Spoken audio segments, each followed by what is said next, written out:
اعوذ باللہ من الشیطان الرجیم، بسم اللہ الرحمن الرحیم۔ اسلامی معلوماتی ویڈیو شروع کرنے سے پہلے تمام دنیا کے مومن مسلمان بھائیوں کو ہمارا سلام، السلام علیکم ورحمۃ اللہ وبرکاتہ۔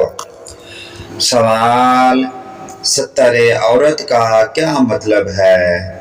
جواب: ستر عورت کے معنی ہیں بدن کا وہ حصہ چھپانا جس کا چھپانا فرض ہے۔